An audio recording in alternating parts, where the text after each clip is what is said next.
welcome to the Poetry of Justice show with Jackie Ray Phillips on yaxradio.com and acceleratedраdio.net. Here on the Poetry of Justice show, this is where social consciousness meets the arts. And what we do is we select topics that spark the interest and awareness of social diversity, ranging from arts, entertainment, and social justice at large, leaving our listeners thinking and saying, yaxradio.com.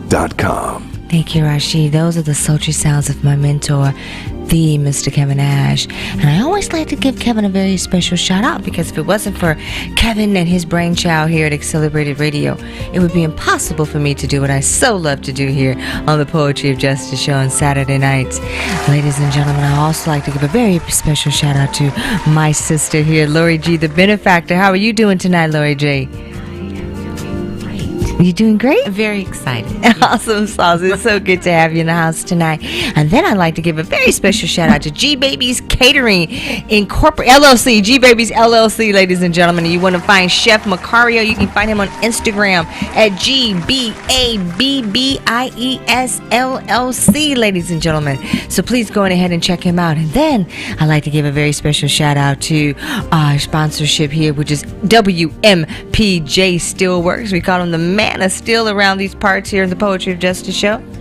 And we are going to keep it moving on down the trough instead of the Poetry of Justice show. And then, ladies and gentlemen, we also like to give a very special shout out to APS Muscle Cars. Ladies and gentlemen, there are some new things that we have going on over at APS. He's got some custom restoration abilities that he's doing over there, ladies and gentlemen, as well as a new storage facility in Signal Hill, California. So you want to check out Memo, that is MEMO, ladies and gentlemen, and you want to reach out to him at www.apsmusclecars.com, ladies and gentlemen. So that's us here on the Poetry of Justice show with Jackie Ray Phillips. And so we're just going to come on in tonight. How are you doing tonight, Lori G? Well, I am doing well, excited. We've got a great guest. I know. It's a very special night with us here on the Poetry of Justice show. We have with us, ladies and gentlemen, none other than Mr. Chico Brown in the house tonight, ladies and gentlemen. That name is just a powerful name, in my opinion, right? Absolutely. Here around these parts at the Poetry of Justice show in the city of Compton. Now all the way to Hollywood, right? Yeah. There's so many places that Mr. Chico Brown has been, so many stories. This gentleman has been with us. Lori, this is our second year we've been blessed. 2 years ago, and one day, to the date, we interviewed Mr. Chico Brown for the very first time. Yes, sir. Yes, sir. Isn't that, it's so interesting, because the same day that Lord Roka texted me to say that he has secured you as a guest, it showed up in my timeline on Facebook, and it was in our timeline that Chico Brown's coming to the show. Was shortly after Lori and I were blessed to tour with you out at the film studios, and 2 years ago. It has been 2 years. Can you believe it? Right. I know, right? It's been 2 whole years ago, so I'm just marking it. But just all of that is history for us here at the show, and for our listeners is to be able to discuss where and what Chico spoke about then, and all of the things that Chico is currently doing, and how all of those things have come to fruition for different ways and different reasons. And therefore, we're blessed to be able to have you, Chico, so you can share with us that journey. Lori G, what are your thoughts with Chico with us tonight? I am excited to get some updates on what he's been doing the past 2 years, but also super excited about just making that connection between what you spoke, Chico, as to what you were committed to live that through and to see that happen. I think that's inspirational for our listeners, and will provide encouragement that we keep moving, we keep pushing, and that things will come to pass. How are you doing tonight, Chico? I'm good. How you guys? We're doing pretty good. I don't even know. There's so much way. Lord, I'm going to just jump in. I wanted to do... Chico, where do you want to go? You want us to go backward a little bit? You want to start right now? Start back, because I want to hear what I said. I know. So what we talked about 2 years ago, Chico, we were talking about Chico Brown, the man, the legend, or the myth. Do you remember that? Yeah, I remember. I know. That was such a huge show for us, Lori, huh? It was. It really, really was. I was Absolutely. so excited. I remember just praying about it ahead of time. I was like, oh my God, what if I get to interview Chico Brown? Lord God, please let me be able to interview Chico Brown. And then one day I just had the courage, if you will, and we sent out a request through Facebook, and then Mr. Chico Brown wrote us back, Lori, huh? Don't you remember that? Yes, he did. And it was so exciting, and we've just been able to be blessed and watch what you've done. Chico, back then you were in the very early stages of a film project titled Compton Rising. Yes. Can you talk with us a little bit more about Compton Rising, then and now? Yes. Compton Rising was a project that I felt really comfortable with. That I felt very comfortable with. And it was me bringing Crips and Pyrus together to rebuild the city of Compton. I thought it was a great idea. The guys was willing to come in and work, rebuild houses, and just make the city a great city, a beautiful place. I thought our city was, a lot of abandoned buildings and stuff that we could have turned to youth centers and stuff like that. So what I did, Mark Wahlberg was my executive producer with Penny Marshall. Wow. So I had the funding, I had the money, so I went to the city. I'm thinking, this is a slam dunk. I got Crips and Pyrus coming to the city, rebuilding the city, the stuff that we destroyed years ago. So I started the project. I'm working on the project, and then all of a sudden, they said I had to go in front of the city council, and they had to vote on it because some of them didn't think it was a nice idea, even though I came with all the money. So when I went up there, for whatever political reason, they didn't accept my proposal to them to give them money, so they denied the program. These are guys who was fighting all their lives, came together and was building a youth center, building a recording studio, and they reject me. It's crazy.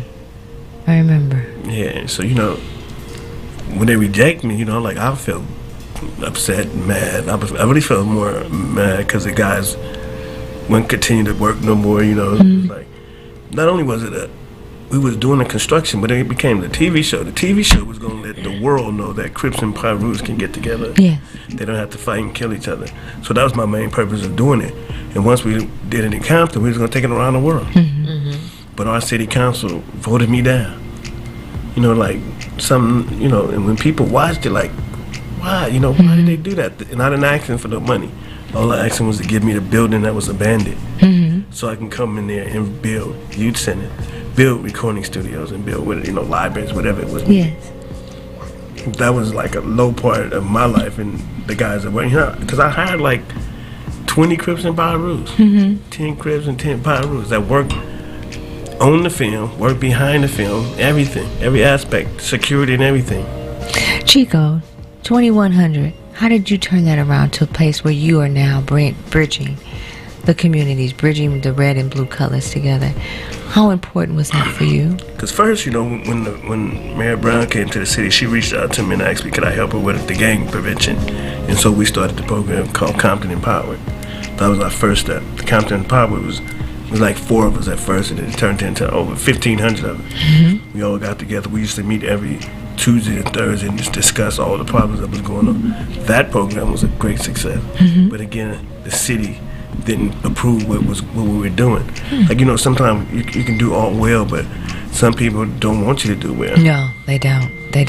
That's what I was going to. Like, what are you thinking? I'm sorry. I agree. I think sometimes people are accustomed to the dysfunction, and they are comfortable in the dysfunction because that is all they know. So when things are changing or a system is being interrupted, right, people try to hold on and cling to what they know best, even if it is dysfunctional, because that just doesn't logically make sense for someone to have the funding for a project, right, for someone to have willing participants for the project, for an organization not to give that project a chance. Even if the project failed, what would the city be out of?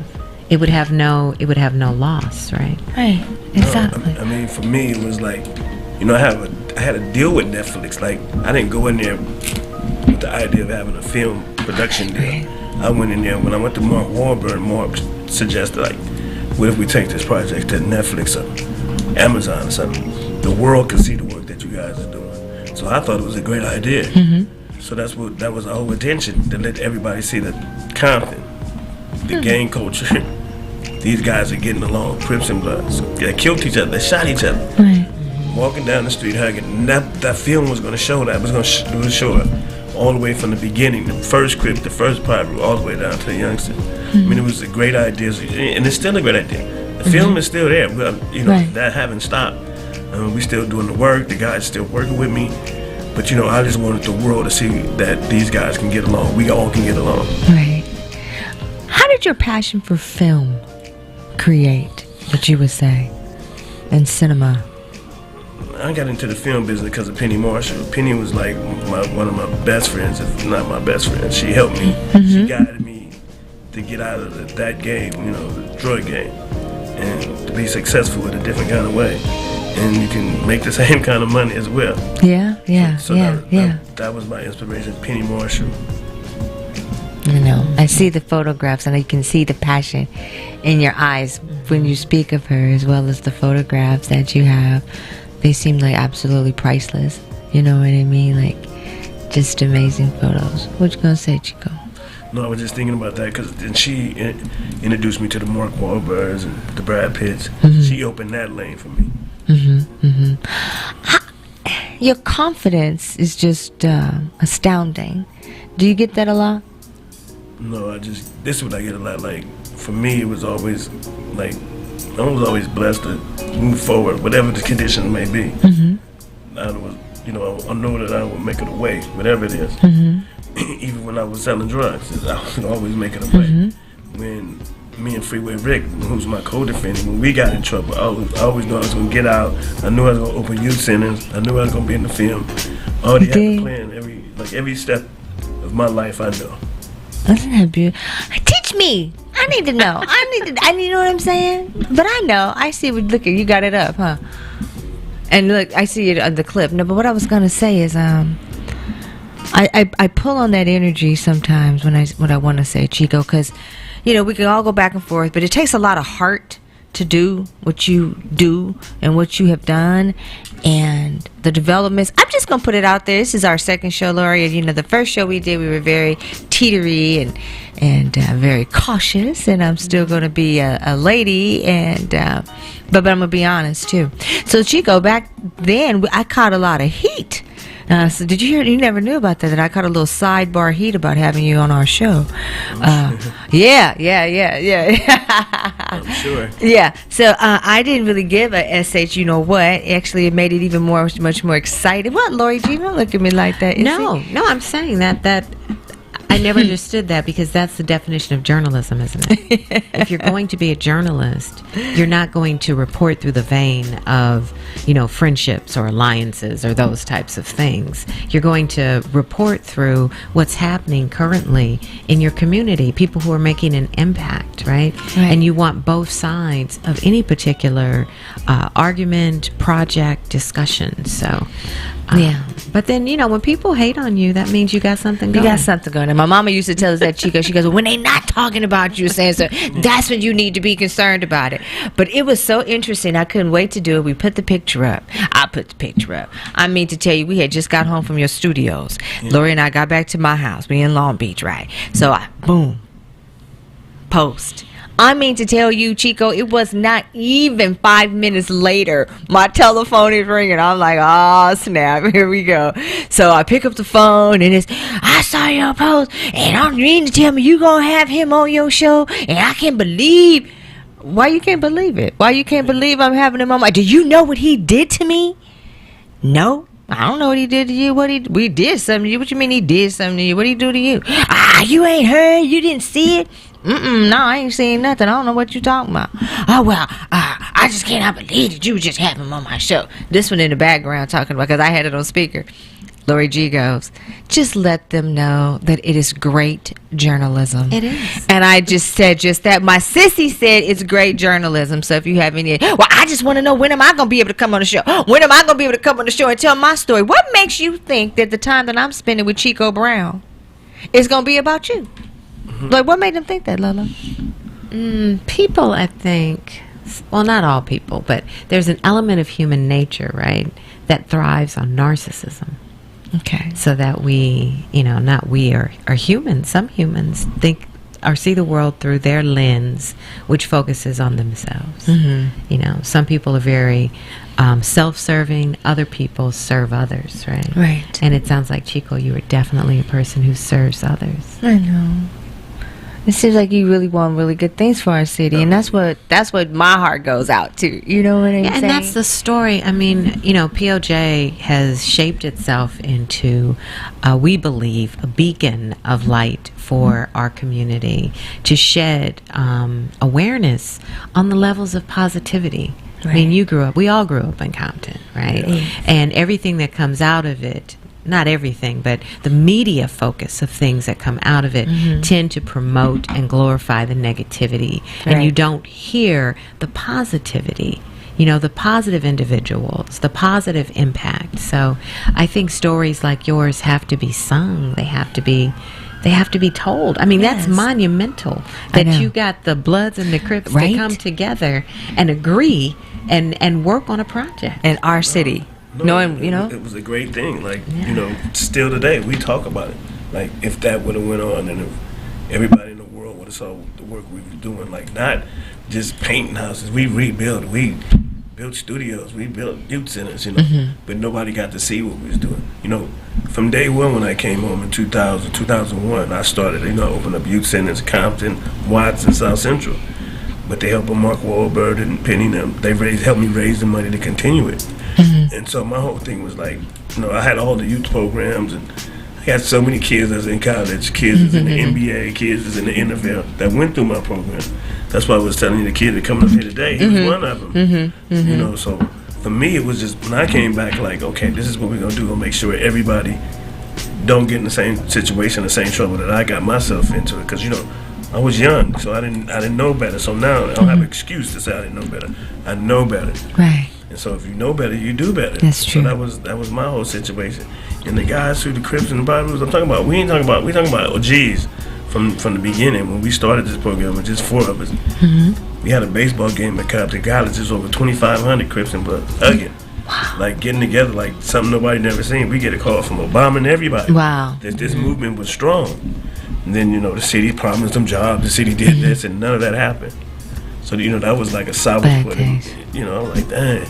And so with the TV show was being like, we still together, we still can make this happen, no matter what.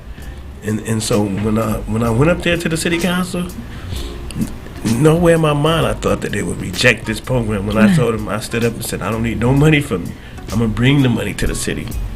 And whatever selfish reason, whatever political reason, and they deny that, for me, when I told Netflix about the show, it's about Crips and Bloods rebuilding the city of Compton. That's it. Yes. Not Crips and Blood, but the controversy of a city council voting this thing down. Right. So I had to talk to Netflix about the project, like it was really like, well, Chico, this is something else now. This is more political. This is not the show that you talk about.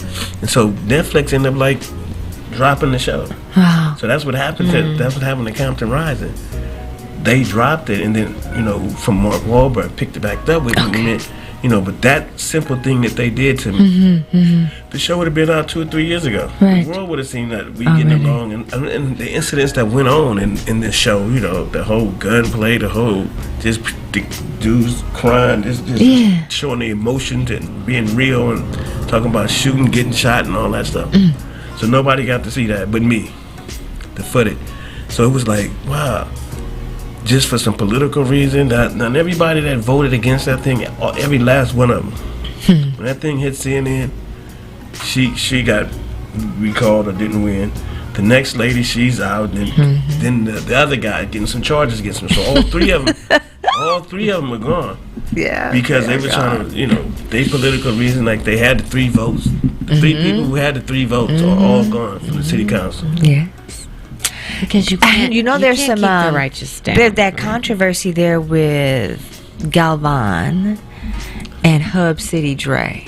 The Galvan was like one of the main ones, and I talked to him like, as man to man, you just got to tell me why would you do this? And like he like, I didn't know you, Chico. You never told me about this. I'm like, man, look, you've been texting and I showed him the text, and You know, it was just. But I have a question about that. Why would you have to tell anyone ahead of time? I mean, things are procedural, right? Isn't the procedure that you sign up and you pitch your project? You don't have to have any backdoor conversations for permission or awareness. I mean, what is that about? I did all that. But their thing was like, well, you should have went through us. We got the votes. That's how they told us. So jacked up. So if you don't, if you don't go through us, so it was like a block. You had to get that three voting block. I would have got it like done. a sidebar. Make sure they were behind you. I would have got it done if I took the mirror out. They wanted me to take the mirror out. They were like, well, just take her out. Like, she got to be part of it. And then how can the mayor of the city of which you are showcasing not be a part of it? Because she only had 2 votes, her and Emma. But the other 3 had 3 votes. They were like, well, just take her out completely, and we'll make sure this go through. That was my conversation. Mm-hmm. And I was like, I'm not doing that. I somehow think that's not how business should work. It's not supposed to work. That's how the situation happened. What was you gonna say, Rashid? Nah, that's how you build a straight up corrupt society and a corrupt political system where you want to control the narrative that is being pushed out. Well, that happened. Now, what was happening in the city of Compton? Whoever controlled the 3 votes, control what was going on in the city. For years and years and years. That's kind of sad. Unfortunate. Is what that is. That's sad. I know, right? It's unfortunate because when you really walk through, right, who it really affects are these men that you have inspired to work on this wonderful project. No, I told the council, like, look, so what y'all about to do, this is right before, like, you know, when y'all deny this project, you just like denying these dudes from working. Exactly. So you denying, you taking food out their mouth. That's ridiculous. So their other suggestion probably to go back to the streets. So that's what happened. They did that.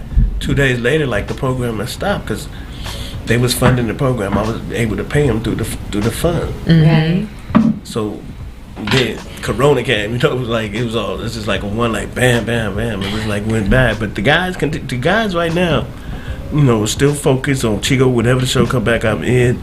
You know, they know I've been working on it, and it's about to come. Mm-hmm. But you know, I never stopped filming, so. Whatever project I'm doing, they're building the sets and everything on the sets, on the movie set that I'm doing right now. Same guy, building it. Right. They learned the skill. Everybody learned the skill in prison. So my whole thing about the project was like, we all learned how to do something in prison. So we're gonna take that skill that we learned in prison and bring it back on the street and be productive. Mm-hmm. Like, that made all the sense in the world. Absolutely. You got convicted felons who learn construction. Now they out. They need a job. Go ahead, put them on a crew. Let's make this happen. Right. They too tired to even go think about some gangbanging stuff. They going home, go to sleep after they Right. Absolutely. That's so true, Chico. My God. Yeah. So is there an opportunity for Compton Rising to maybe be a part of an independent film festival or something like? No, we actually it's actually getting ready to get done. It's just, you know, like, because I'm with Mark Wahlberg production company, my production company. Just a matter of probably be HBO Max or something like that. So we just working on King Side because we got like 8 episodes already done. That's really cool. That's awesome sauce. Yes, Rashid. Oh, it's in the way.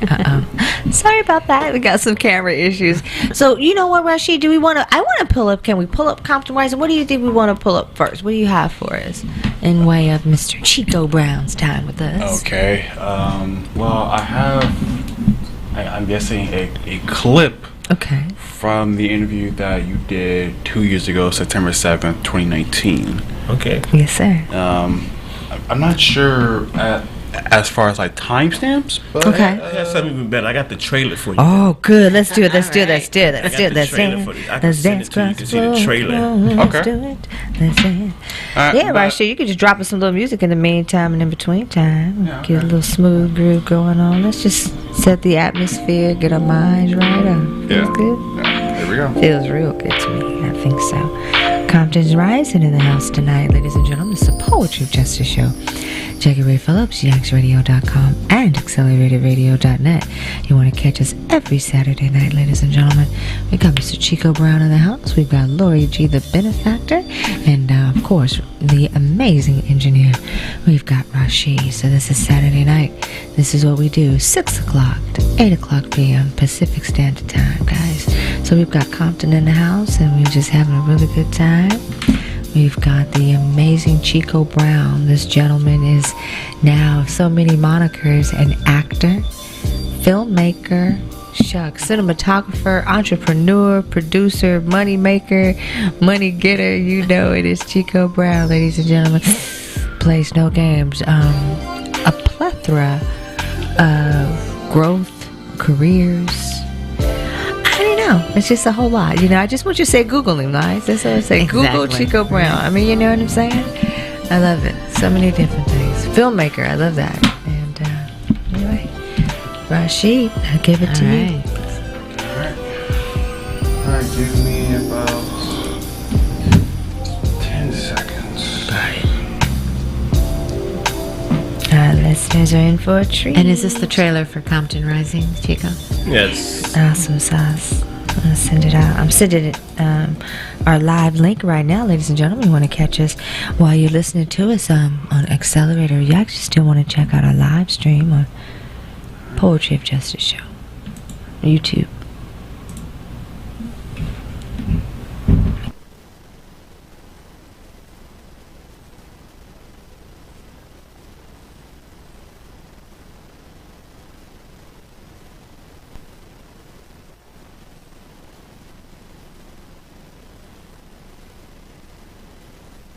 I'm 12, got shot when I was 12. I learned early in Compton what this life was going to be about. You know, I never joined the gang just joined me. We come from the same kind of family, we went to the same school, but I'm willing to kill you because your parents moved over that side of the street, my parents moved on this side of the street.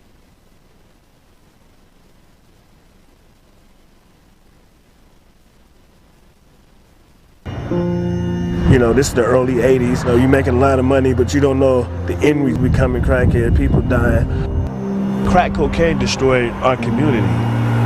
Everybody had an AK from every neighborhood. You got Uzis, you got every fucking gun you can possibly imagine. It's drive-bys every day. I played a part in destroying Compton. There's not one person that used to hang with me that escaped going to prison or getting shot. I'm Chico Brown, I'm from Compton, Corner Pocket Cribs.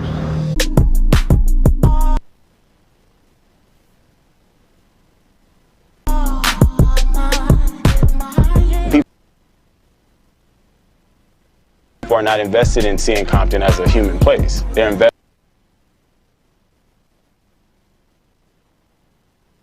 in seeing it as a place of death and dying and black chaos, and that's it. But the world has become affixed to understanding this place.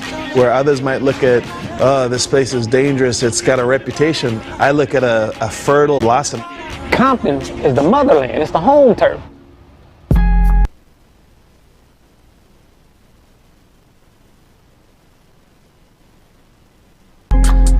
I was a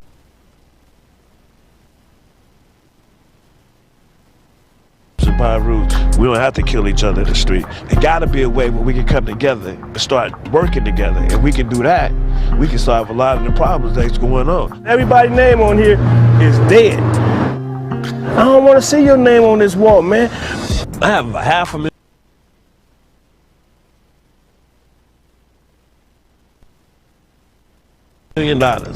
that I'm working with. Real straight out of Compton, where these kids can go. We've exceeded the budget. We are not going to be able to refurbish the entire building. I'm not gonna come in here and do the building half. I told the mayor was on board, like, okay, let's do it. They had to do a proposal and go in front of the city council. They have to vote on it. Good afternoon, Chico. We destroyed this city. We want to come back and help what we destroyed. All I need is you guys give us an opportunity to come back and help. No. first team of people from Compton that wants to come back and invest that were told no by the city council. I'm thinking, what the fuck is this about? Never. That's what you get for fucking with Asia. This one don't get along with the mayor, then that one don't like the mayor. I wouldn't support.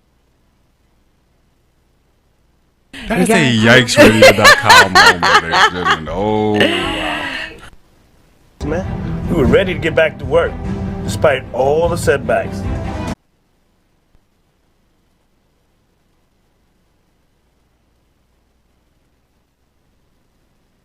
Wild, Lord G. What? That's wild. Oh my God. That's Second crazy. chances are all up to chance. With more Los Angeles residents infected with coronavirus than ever before. More than 4,000. This is best friend, but this far in the trailer, they're talking about the actual the pandemic, the coronavirus that was actually affecting the actual city. Hospitals are now. Yeah, I got the March of Us. In Minneapolis See, tonight, it's more tensions are high. footage. You gotta do something about this shit.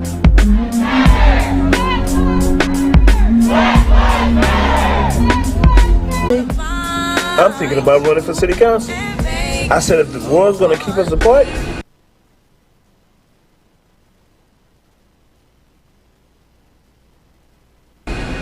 I will bring us back together. You know, I still believe.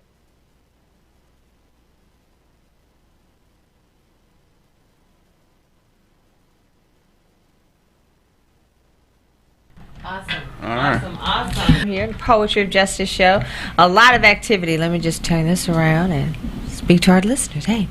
Oh my gosh. So Compton Rising, Chico, you've got a lot of projects. So thank you for bearing with us with the technical difficulty that went on a little bit there. But I think, Rashid, what did you think about that clip with regard to the city council meeting? They're not even going to let you actually improve place and to actually sort of erase over the past stigmatism that has been with Compton when it comes to just crime and just gang violence. You want to actually show that there is unity within the city of Compton, and the fact that they just straight up wanted to straight up deny that. Right. I'm really happy that like they are going to be exposed for the corrupt system that they are, to actually get people who actually want to actually take care of the city of Compton. Right. Wow. Yes. What did you bring back for you, Lori? What did that bring back? Wow. I Yeah. know. It just brought back wow. I mean, you know, it's like let's just put it out there. That's true. And I think what for me it will validate that it was not hypocrisy or it was not I think the claim is that the YouTubes are the Facebook snippets that went around were manufactured or doctored. They weren't very real, right? So that will put all of that to say no, that was actual recorded footage. That wasn't doctored or fused together or edited in any particular way. No, I got over 100 hours of footage. Like Netflix filmed that, not me. Wow. It's 5 cameras in there. Courtroom when they was filming me, so that's nothing compared to what I have. I just have to. I know this is a side, and it's like kind of gossipy. But did the city council know there were cameras filming? There was signs all over it. We're filming a doc drama about Chico Brown's life. It's like that. They were all over, posted all over. Like how when you go into a film shoot, like if you come into this area, we are filming. That was there. I had to get approval. They had the cameras in there. Because I don't understand why any individual would say the things that they said if they know things are being filmed. I had to get approval to get the cameras in there. So all the stuff that they said, the cameras was big cameras, not no phone camera. It was $1 million cameras. Yeah. I'm just gonna sit over here and be quiet. It's just gonna be quiet. I am because I got pictures of the cameras in the courtroom. I got pictures of everything you possibly can say because it was a whole it was a film crew with about 20 of them in the courtroom at the time they filming me. But so I don't know. And there's signs on the door. Right. But I'm a spiritual person. That you're being filmed. Right. And God reveals, right? God makes things happen. Even though you got big signs saying that we're filming. Right. In front of the door. And had a sign of release for them. Everybody that got filmed. Everything that required to do a film. I had to get permits to film every day in Compton. So I had to have permits to do all the film. You think Compton would just let me go in there and film? No, I don't believe that. I just don't. I don't know. When I'm being filmed, I'm always very aware of my presence, of what I say, and what I put out there. And I'm just shocked that a person in power would not be aware of that. We get filmed by Netflix. Well, yes, by Netflix. It's like massive, right? Well, it looks to me like you've gotten much further than the first time we had the pleasure and the honor to kind of look at this project. So the project was, I had projects, but that was one of my projects that I was doing. So when I was putting that together, of course, it felt like for me being from Compton, me having my partners, Crips and Pyrus in the film, having them work. So that was like a more sense of pride. That was a project that I was very keen to. I was happy that so everybody can see exactly what we were doing. Like we go to Crips and Blood neighborhoods, Crips and Pyrus neighborhood, and work. No set tripping. If we're a Crip, we go to Gonzalez Park. When Pyrus, we go to West Park or whatever park. We went through the whole city. Like I said, I got over 100 hours of footage. Dudes was working and getting a check every Friday. So that was the sad thing. Like I have to tell them y'all can't work no more. The city, and the whole thing for me was like after we leave Compton, we was going to New Orleans, we going to New York. So this project was way bigger than what they expect. And I heard, people hitting on the internet. He created this show with Fox News, all kind of dumb shit. Was just stupid. No, I have a production company. This is what I've been doing for a living, filming movies. And I got a lot of stuff but the people who really knew what was going on, man, there's some BS. But like I said, it all works itself out. It's been like 2.5 years. The project is still. That's the trailer. That's the new trailer. That just got done probably 2 or 3 months ago. I see. You see Mark Wahlberg's name on there? I do. Absolutely. I bought Master P in there because once Penny died, I feel like I wanted to bring one of us, another black person, not just me. Been the only black person on the film, so I bought Master P, and because Master P is my friend, so I asked him to be executive producer with me. So that's why Master P is on there. You bring your star power with you, huh, Chico? Yes. Hello, Legendary. How are you tonight, Lord Roka? I call him the Legendary Lord Roka here around these parts. And that's another one of the proteges of the Mr. Chico Brown. Or he can have my chair when he comes. Okay. You got Yusef with you too? Okay. How are you tonight, Lord Roka? You don't be sorry. It's okay. It's happy Saturday night. We just gonna make it do what it do. We got Chico in the house. I know this was a big coup for us. It was. I know for you too, Lord Roka. Yeah, definitely, baby. I've been knowing him since he was about 8 years old. That's what I was gonna say. We need the backstory. Yeah. I'm so glad Chico Brown is on this show. I known Chico since I was about. I don't remember my age, but I think it was 03, 02, 03. 01. 01? Yeah, 01, see? And he was my basketball coach at the community center, a place called Home. And I've been playing basketball for them I started playing basketball for a place called Home around 1998. And we would always lose. Yeah, I don't remember winning one game. Matter of fact, we won one game. It was by a forfeit, and that was because the other team didn't show up. Okay? So that we sucked that bad. So when Chico showed up and became the new coach, shout out to Ronald White. He was a tough coach. But when Chico showed up, we got better and we started winning. And we played at this park league called Bethune Park, one of my favorite park leagues. And Chico added some real ball players from Compton. Okay, Anthony DeMar DeRozan was in the NBA now, was one of them. And I felt so good, man, because I was finally on a winning team, and I knew I was good, but I just needed the right players around me. So then Chico changed my life because I started feeling better about myself, more confident about myself. Again, we would always lose. I don't know what y'all know. I don't know if y'all know what that's like to always lose and be like, because we would bring our mother to our game, and then we wanted to win in front of moms, but we sucked. So Chico made that happen, man. And what that does to you, you know, it starts when you're young, man. You know, you talk about inspiring young men. You got to do it at an early age. You got to catch them early, before the peer pressure starts in the community, you know what I'm saying, to want to get involved in other things. So Chico helped us that from happening early, you know, us getting in the game, banging and selling drugs. If it wasn't for him not only coaching us and putting us around better players, but investing in us, man. This brother right here got me my first velour basketball jumpsuit, all North Carolina color. Man, thank you, Chico. That's man, because now you know, now I'm 33 years old. But you know, I took all of that I learned and applied it to my life now, and I can attest that he's part of the reason why I am the way I am now, because a few years later I got into coaching myself at the same league, and won a championship my first year coaching. And I'm coaching high school children, 15, 16 years old.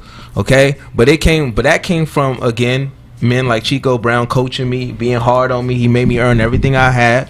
Nothing was free.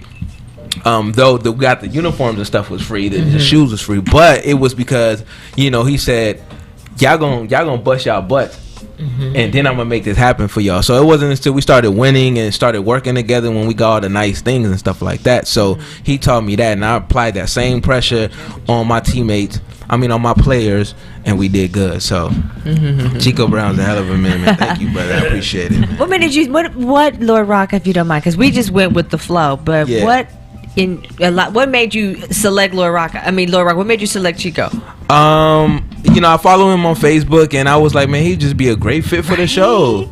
You know, and I was shocked that that's what made me choose Chico. Chico, like I said, a great person, had a huge impact on my life.